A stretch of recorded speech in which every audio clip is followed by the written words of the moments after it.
Does Seth Freakin Rollins belong on this freaking list of all-time great WrestleMania performers? I think so, and you're gonna find out why.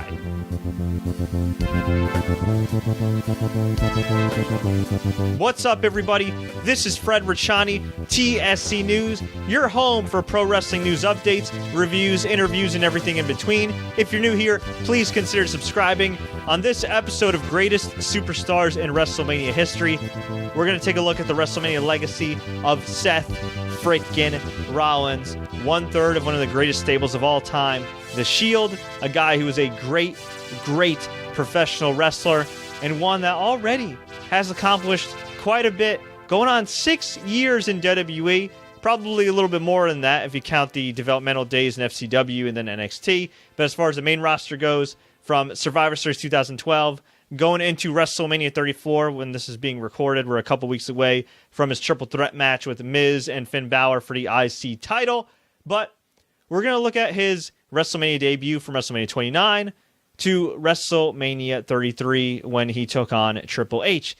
So let's start with WrestleMania 29, which we also covered in the Roman Reigns episode. This was the Shield's debut WrestleMania match. They took on not one, not two, but three former world champions in a six-man tag. East Rutherford, New Jersey, MetLife Stadium. I was actually live for this, although I unfortunately had an obstructed view due to one of these stupid outdoor pillars, but that's neither here nor there. Go to an outdoor WrestleMania at your own risk, kids. So Rollins, Reigns, Ambrose took on Sheamus, former WWE and World Heavyweight Champion, Randy Orton, former WWE and World Heavyweight Champion, and Big Show, former WWE World Heavyweight Champion, ECW Champion, and former WCW Champion. Yeah, that's a lot of world titles between those three men, and they ended up on the losing end of things against The Shield, who got the win in their WrestleMania debut. Decent opener, nothing spectacular, but hey, it established The Shield as something to be reckoned with on the grandest stage of them all. The following year, super bizarre matchup. It was The Authority's Road Dogg Jesse James and Billy Gunn, a.k.a. the New Age Outlaws, teaming up with Corporate Kane. Kane, who was unmasked, shaved head, in black slacks.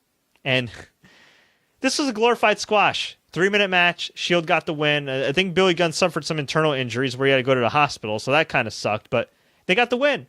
And a couple months later, after feuding with Evolution, that being Randy Orton, Batista, and Triple H, The Shield ended up breaking up when Seth Rollins turned his back on Roman Reigns and Dean Ambrose, literally stabbed them in the back with steel chairs, joined The Authority, slowly but surely rose up the ranks as Mr. Money in the Bank, was a cowardly heel. I thought he did a great job as a heel at this time, although I thought at times was a little too cowardly. You know, he had Kane more or less help him win Money in the Bank. That I thought was kind of lame, but Seth Rollins, great performer, having a lot of great matches. And then we get to WrestleMania 31. He was scheduled to face Randy Orton. He did. Those two had a damn good match in Santa Clara, California, home of the San Francisco 49ers, Levi Stadium. Really nice visual, too. An outdoor WrestleMania, broad daylight. Really hot, I'm sure, for the performers in the middle of the ring in sunny California. But really good stuff. And the notable spot in this match came at the end when Seth Rollins went for a curb stomp, a.k.a. the blackout. Randy Orton threw him up in the air, hit an RKO out of nowhere, got the pin. And then later in the night, Seth Rollins, in the middle of the Roman Reigns-Brock Lesnar match, which was a great match in its own right before this moment, Seth Rollins decides, you know what? I'm going to cash in my Money in the Bank. And what's crazy is in real life, Seth Rollins learned about this, I think, just a few minutes before the main event backstage. Can you imagine that? You just had a great match with Randy Orton. WrestleMania is a long show. You have this big adrenaline dump after you have this match with Randy Orton. You're thinking you're done for the night. And then all of a sudden, Vince McMahon says, hey, pal, you're going to win the world title in the main event. That was my horrible Vince McMahon impression. But you can imagine Seth was like me, losing his voice, thinking, holy crap, I'm going to win the world title. Cashed in. He almost he curb stomped Brock Lesnar. Brock Lesnar got right back up. Went for another curb stomp. Brock hit the F5, or was actually about to hit the F5, I should say, until Roman Reigns speared him. Both men were exhausted at this point, leading to Seth Rollins hitting the curb stomp on Roman Reigns, pushing Brock Lesnar out of the ring, pinning Reigns 1, 2, 3 to become WWE Champion. The greatest highway robbery in WrestleMania history.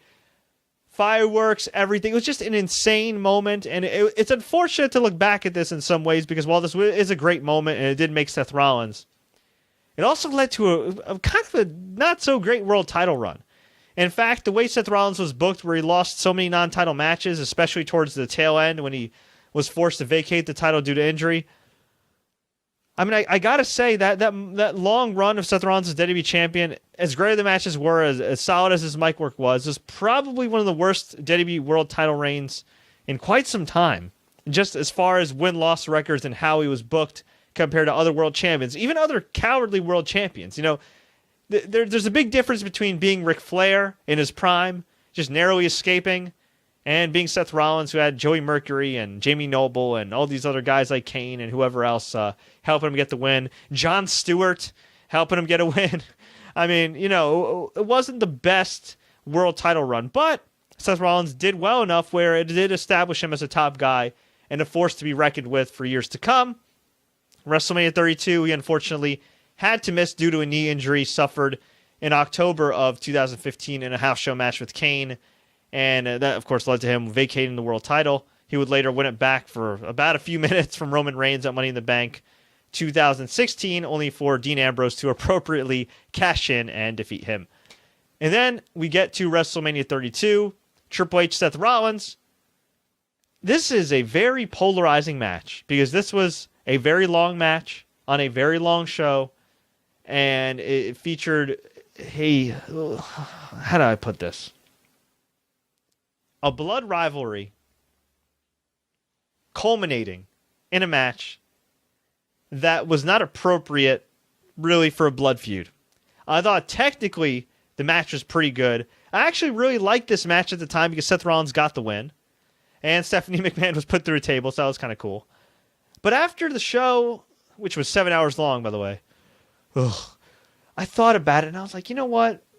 Seth Rollins was coming into this match with a knee injury and storyline. And in this match, Seth Rollins kept hitting high-flying moves while clutching his knee. And then he'd get up and hit another high-flying move and clutch his knee. And then he'd kick Triple H and clutch his knee. He'd hit a flying knee, he'd clutch his knee. He'd hit the Kingslayer knee, he'd clutch his knee. He'd hit the Petter, he'd clutch his knee. And it got to the point where it's just like, all right, like, we get it. Your knee's hurt. So stop doing these stupid high-flying moves. If you take away the whole feud and you just look at this match in a vacuum, this was actually a pretty damn good match. I really liked it. But when you think about the storyline and this blood feud, it just went way too long. It should have been more of a brawl. It should have had some weapons involved or something like that. I know they had a Dean Ambrose Brock Lesnar match that... Actually, no, that was the year before that. I'm sorry. They had a Brock Lesnar Goldberg match on the same card, which was just all over the place, spilled onto the outside, go through the barricade, just balls to the wall. That was great. It was epic. And this match should have been epic. This match should have been violent. And instead, it was kind of like, okay... It was a Triple H match with a little bit of Seth Rollins spots. And Triple H, while a great performer, there's times where he's just going to do his damn match, even when at times he should probably tweak it. And he decided not to. He just did his match with some Seth Rollins spots, and it led to mixed results. There's some wrestling veterans who I spoke to after his match that hated this match. There are some fans I spoke to that absolutely hated this match. I remember gauging the fan feedback when I held a live recap on YouTube of this match and of this whole show. And it was very polarizing. So when I went back and watched this, I liked the match, but I couldn't help but think, damn, for a blood feud, for a student versus teacher feud, for a feud that revolved around a guy injuring his knee, this match was kind of laid out pretty stupidly. But in a vacuum, I thought it was a good match. If you take away everything else, you just look at it as an individual match, I thought it was good. And Seth Rollins ended up getting the win against Triple Freakin H. So overall, going into WrestleMania 34, Seth Rollins has a great WrestleMania resume, right? Defeated 3 former world champions, Sheamus, Randy Orton, Big Show, WrestleMania 29. WrestleMania 30 defeated Kane and the New Age Outlaws, just squashed them.